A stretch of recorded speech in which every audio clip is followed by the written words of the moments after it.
Petrol मसनूआत की कीमतों में इजाफे का ऐलान आज होगा। आलमी मार्केट में फी बैरल तेल की कीमत $77 से बढ़कर $80 फी बैरल तक पहुंच गई। मुल्क में पेट्रोल मसनूआत की नई कीमतों का ऐलान आज रात होगा।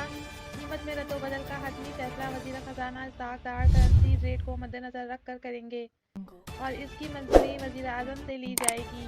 पाकिस्तान में डॉलर की कदर आलमी मार्केट में कीमतों को मद्देनज़र रखकर फैसला होता है और इस वक्त आलमी मार्केट में गुज़श्ता 15 दिनों की निस्बत कीमतों में $3 फी बैरल तक इजाफा हुआ है।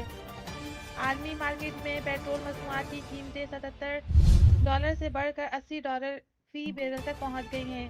पाकिस्तान में इस वक्त पेट्रोल की रिफाइनरी कीमत ₹149 फी लीटर है। मुल्क में पेट्रोल पर ₹50 लेवी वसूल की जा रही है और ₹14 मार्जिन समेत दीगर टैक्सेस भी शामिल हैं, जिसके बाद पेट्रोल की कीमत ₹214.80 फी लीटर बनती है। डीजल की एक्स रिफाइनरी कीमत ₹187 फी लीटर और इस पर ₹30 लेवी वसूल की जा रही है, जबकि ₹10 दीगर चार्जेस वसूल किए जा रहे हैं। डीजल की कीमत ₹227.80 फी लीटर है। ज़राए का कहना है कि पेट्रोल मसनूआत की कीमतें 1 जनवरी से अगले 15 रोज तक बरकरार रहने का इम्कान है। ताहम डीजल पर फी लीटर ₹10 लेवी बढ़ाए जाने और पेट्रोल पंप मामवरी सेलर्स टैक्स आयद किए जाने का भी इम्कान है, जबकि मिट्टी के तेल और लाइट डीजल की कीमतें बरकरार रहने का इम्कान है।